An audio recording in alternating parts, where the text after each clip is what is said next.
Good evening and riparile, which means good evening in the local language Xitsonga or Shangaan.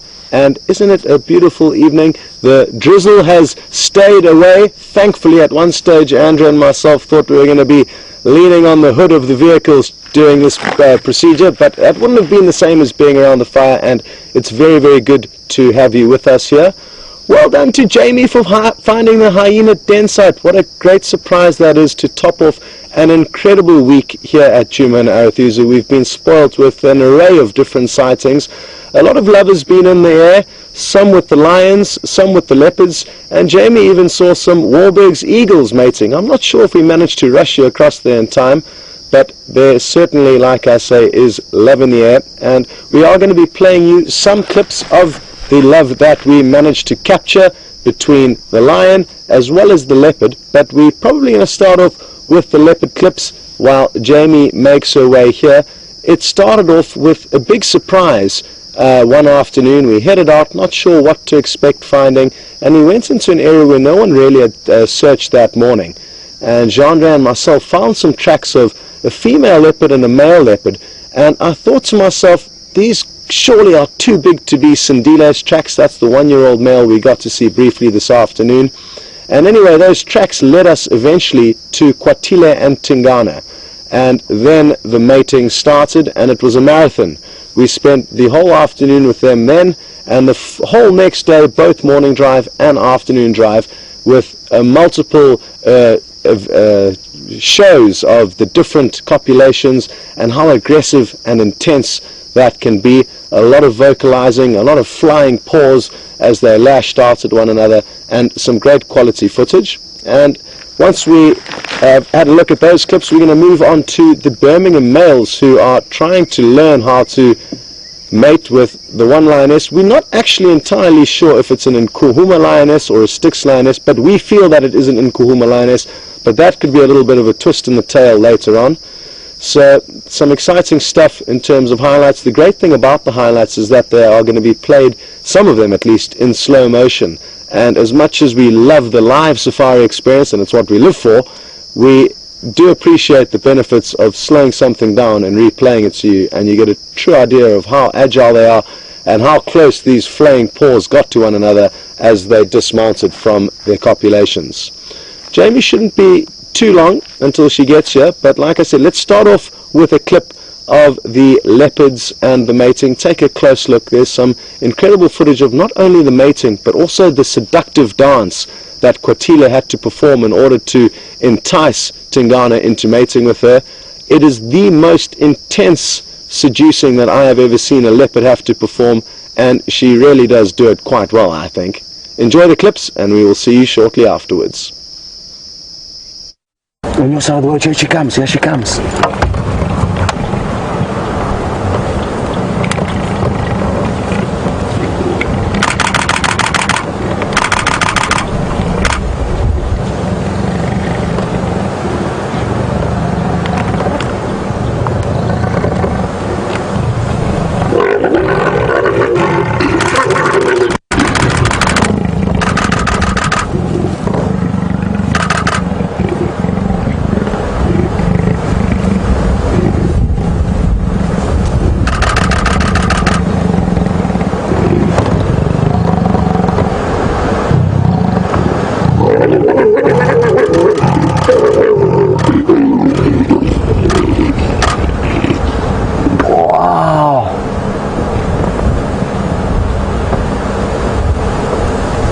Can you believe how lucky we are?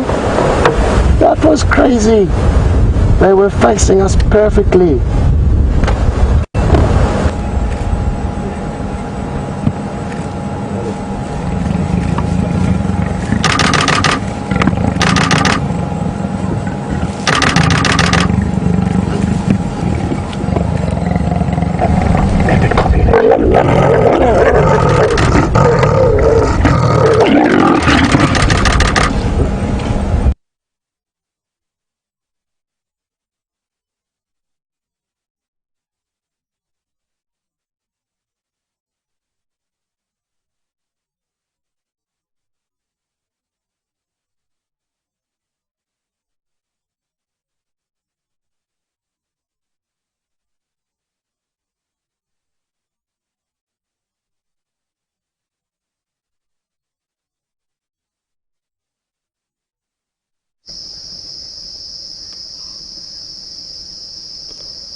Well, I'm sure a lot of you loved those clips. If you weren't there to see it live, or even if you were, and like I said, didn't see the slow motion shots, I'm sure you appreciated them very much. We certainly love looking back through them. And aren't we so lucky to have seen a sighting of that quality? I mean, just the fact that we get to see leopards mating up close and personal like we do is one thing. But the quality of this specific encounter, or encounters rather, over the 2 days that we did follow them, was like nothing I've ever seen before. And apologies for my camera shutter clicking away in the background, but the reason for that was because, like I've said, I've never seen anything quite as intense and exciting as their mating was. Usually the female will always have to seduce the male, but to not so much of a degree, and in the 15 or 20 times that I have seen leopard mating. And who knows why Tingana was taking so much hard work to convince into mating. Like I said, it's usually the males that require the work, but not as much as that. But I guess by the end of it all, on the last evening, he was absolutely fatigued, as was she, and we discussed that whilst out on the drives. Who do you think has the harder job in that mating? Is it the female who has to do that intense dance, or is it the male who has to do the mounting? I'm not too sure. I'm actually convinced that it's the female that burns more energy over that whole period. Interestingly, she, unlike some leopards, would only mate kind of 3 times every 15 to 20 minutes, whereas usually females that I've watched have got a more kind of regular interval pattern between the matings, but she kind of had a method of her own, and that was to wait a while and then 2 or 3 quick copulations and then onto her back, rolling around, and then a little sleep, and then back to mating. Anyway, we certainly were very lucky. I think it's the best footage we have managed to capture of leopards mating. The first time and the closest we got to it was actually with that same female leopard called Kwatile, but it was with a different male. And back then, Mvula was dominant over this territory. That was before Tingana came in and pushed them further to the east and to the north. But we didn't actually get to see any copulations. We were certain they were mating. We had the audio for a full day before we actually managed to find them. And by the time we got to them, the lions had chased them up the tree, so all the mating had to go on standby for a short time, and by then it was the end of that evening safari. Anyway, interesting stuff that we did see that leopard a few months back trying to mate, but I'm not sure which other leopards we have seen mating. Oh, I guess Shadow not too long ago, probably 3 weeks ago, also with Tingana, and I guess we could look at that as an example. Shadow didn't have to do nearly as much work to convince Tingana into mating, but we will never know the answer to why Tingana didn't quite like Kwatile. Maybe it's because he mated with her fairly recently, I think maybe 2 months ago. Hard to say. I think it's good just to take a moment now to stop and listen. I can hear some scopsals calling nearby, and listen closely. Every 4 seconds they will make their call. 1, 2, 3, 4. That was me, but now listen carefully. I'm going to keep quiet for a few seconds.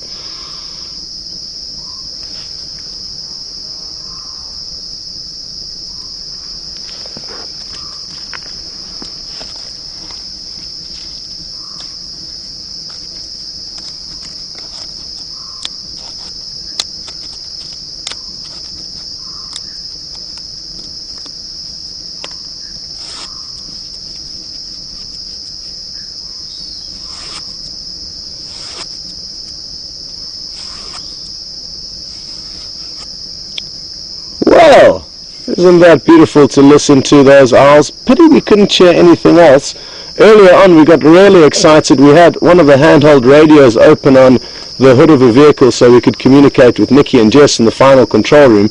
And when the hyena was vocalizing at the den side, she keyed her mic in final control, and that audio came through here, and we were all looking around excitedly expecting to be a hyena just a few meters away, but it was the radio that was fooling us.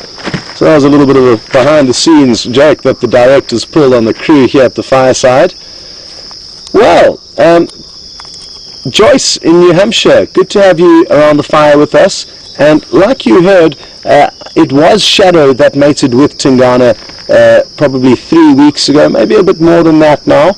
And Joyce is interested to know how that will have an effect on Shadow's cubs. Will Tingana have to extend his territory?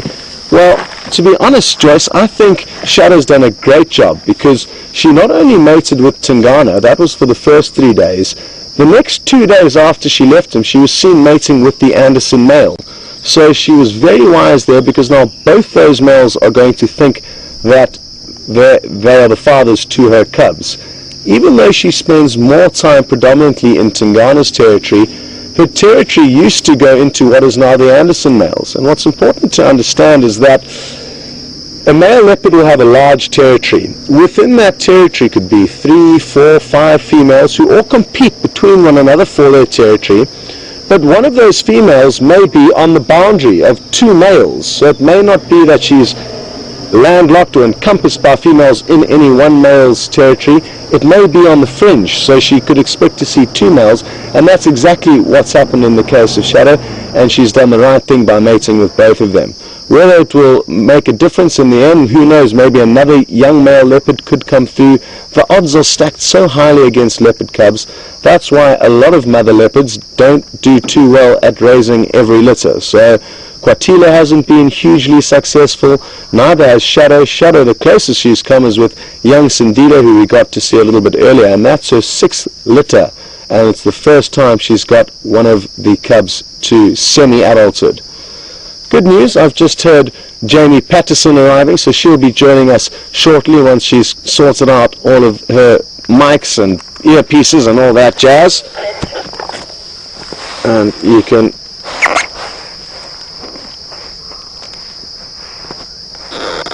And on the topic of Tingana and Mvula, Laura's just asked or mentioned that Mvula left his territory and gave it up quite easily. Well, as far as we've seen, Laura, there was no confrontation. So yes, we can assume that he gave it up easily, but we don't know if they had a battle. We don't know exactly what went on. And a lot of the time, Archer, nobody knows. Not us, not the other guides. So much happens after dark that we can only hypothesize about what we think has happened, but we'll never be quite sure. I do agree, though, he moved out, and in quite a short space of time, he appears to have not been interested in coming back. But again, that's simply because we haven't seen him. It's not to say that he hasn't been here. And I guess Tingana may have done exactly the same thing with the Anderson male. I mean, there weren't any physical confrontations or battles documented, only vocal demonstrations of size and strength where they're seen pacing up alongside one another. We got into one sighting where there was both Tingana and the Anderson male 20 meters from one another, but all we got to see was Tingana deeply growling towards the Anderson male, and that was it. I think a lot of the battles do actually get solved without any physical combat, although there are some outrageous clips of how intense male leopard fight can be. It can end in the death. It's actually quite sad to watch, because the males get so tired from fighting with one another that they end up flopping onto the ground just meters apart, looking at one another, catching their breath before they can go again on the next round. And I've only seen that on video. I've never seen it live, but with the rate things are going with Anderson, Tingana and Mvula, who knows, maybe one of them will eventually have enough and decide that they need to fight for whatever land remains for them. Just going to stoke the fire quickly. Hello, Scott. Oh, good evening, Jamil. I'm sorry for the delay. No problem. Yep. Well, we found the hyena den, Very which well is done. awesome news. Hi, guys. Sorry, we had quite the distance to travel. No worries. We've repositioned the seating ever so slightly as the smoke was causing trouble earlier. Last Fireside chat, but the tears were streaming down my face just looking at the smoke. So I know exactly how that goes. I'm glad we've repositioned away from that. Good. Well, just to get you up to speed, we have played the leopard clips, and we've been discussing what may happen with, why has Mvula given up his territory without any serious kind of a fight. But like I mentioned, it's not that they didn't have a fight, it's just that we may have not been there to see it. But certainly some interesting stuff happening there. So hard to tell exactly what's happened. So much goes on at the odd hours of the night that we just would never have heard about. Exactly. Yeah. Exactly. But we have had a really interesting week worth of sightings. I mean, I missed out on the not missed out actually, but I didn't see too much. She was doing that whole lap dance routine, but still without any action from him. So it was so nice for me to know that she was actually getting the response that she did need, especially after we've sort of heard tell that there's a good chance she had small cubs that she's then lost. It's great to see that there's probably some future babies on the way. Yes, and we haven't ever been able to film babies for a prolonged period of time, or baby leopards at least, so that's something that we're hoping for. Maybe Karula will be another one that could surprise us with some cubs. Fingers crossed. And I mean, we've got Karula, who was seen mating over a month ago in Buffelshoek. Now Shadow 3 weeks ago roughly. Now Quatila, who we don't see that much, but who knows, territories change, and she might spend more time on Djuma in the future. Speaking again of territories and Quatila, we've got a question through from Ellen, and it's a good one. It's almost a theory, not necessarily a question. And she says that maybe Quatila was mating so intensely with Tingana because she was in another female leopard's territory. Maybe she just wanted to get the job done. So Jamie, I don't know what you think. I think that's a very interesting theory. It's a strong possibility. I mean, we did, from what I could see and what I heard about that sighting, it was so frequent. Every 2 or 3 minutes she was back up again, then a small break, and then all going again. It's really very interesting. And maybe it was, she picked up on Karula's scent, and it probably heightened the hormonal response on her part as well. She's in another female's territory with those scents, so already her body is kind of responding to that. It's a very valid theory. Exactly, and a lot of the time, Quatila, after mating, was getting up and looking around, making sure that Karula wasn't sneaking up on her. Again, though, on the topic of not knowing what's going on, there's a very, very strong chance that they met up the night before, somewhere around the Djuma camp, just behind us, not far away, because Karula was seen following them from that same area that they moved through. So we followed their tracks, and Karula was on their trail. So maybe something happened, and I guess, again, we will never know the answer to that. That's kind of the wonderful thing about this place, is that you will never have the answers to all of the mysteries that happen out here, such as what Lynn picked up earlier, which is you calling me Jamil. And that is a complete mystery as to where that nickname came from. It was originally from Scott, who called me Jamil. I think largely to do with the fact that when I came into the camp there was also James. Yes. I think that had played a large factor, but Jamil has just stuck, and it started with Scott and it's continued. James has jumped on as well, I've noticed. So there's lots of it coming through.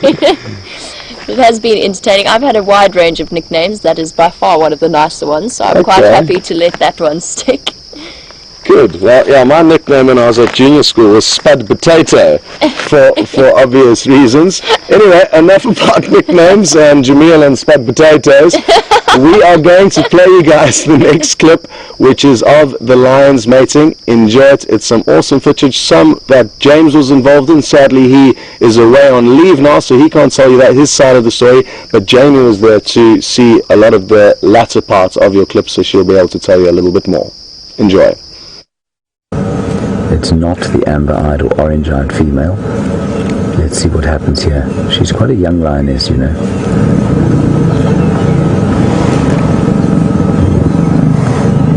Now he's learned what to do.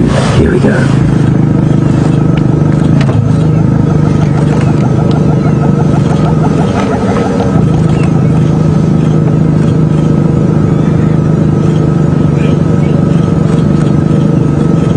Succeeding yet, everybody.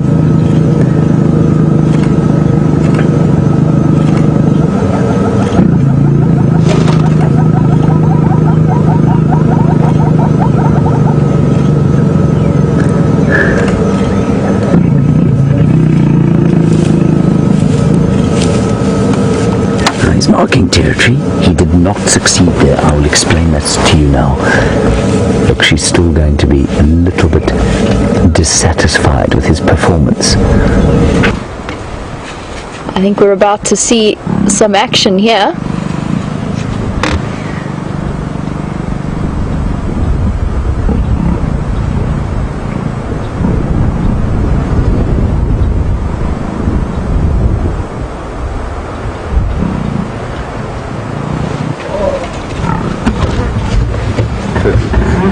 Here we go. That's what we've been looking for.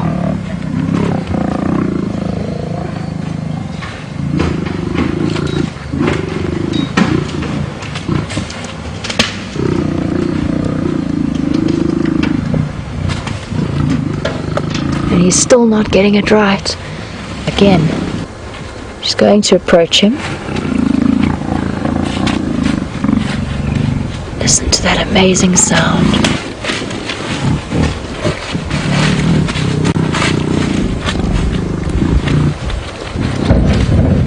He still doesn't know what to do.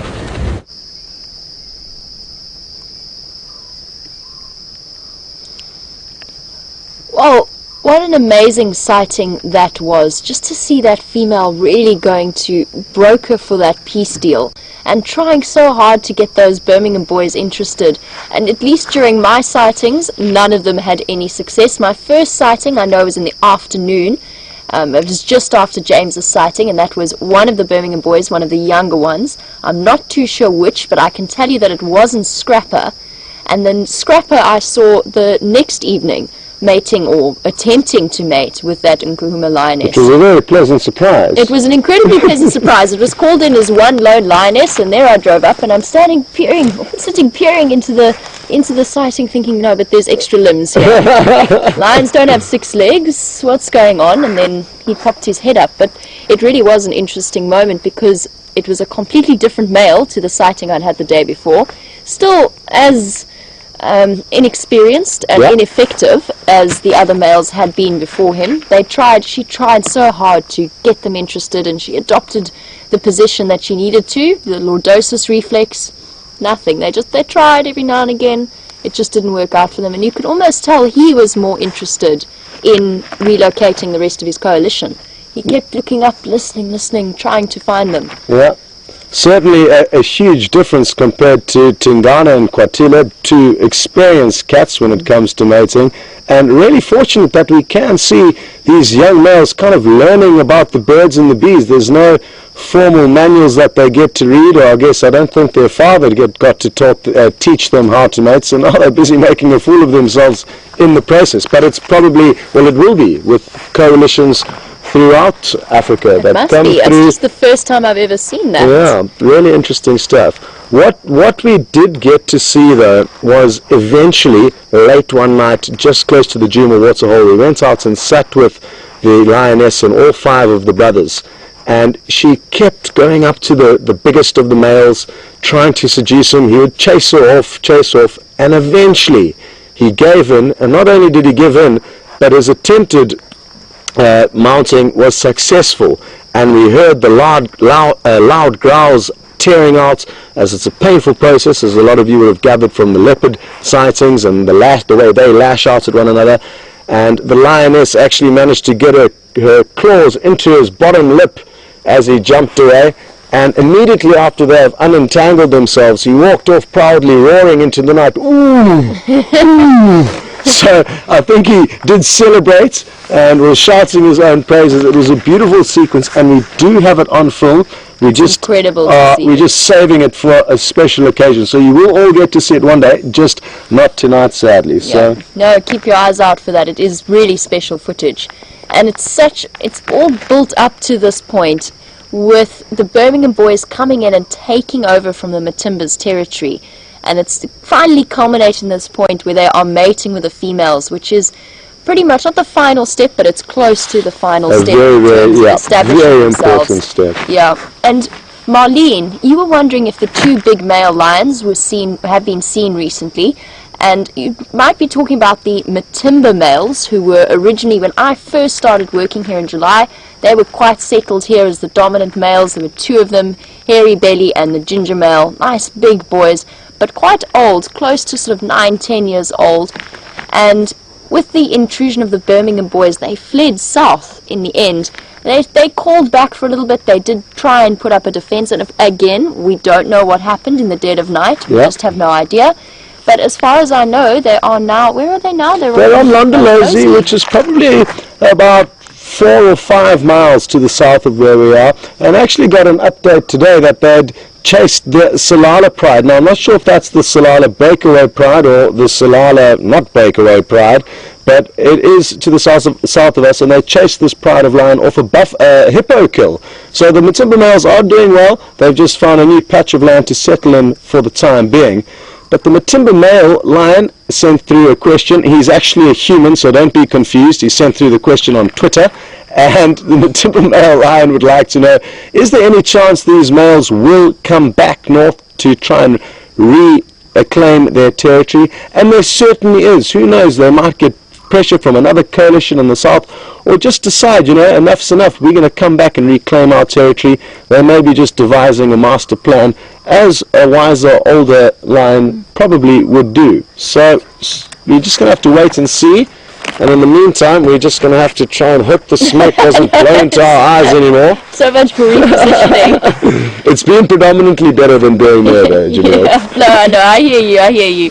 I think you've got the worst of it there. Then one final update before we say goodbye. I promised I'd tell you a little bit about what the Sabi Sands management said about Sindile, this young male leopard, and I wanted Jamie to be here so that she could also hear about the news.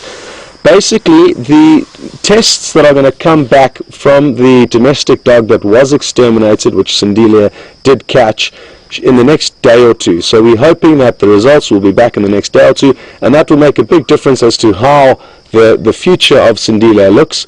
But for now, they've been told, and they have to follow these state regulations, veterinary regulations.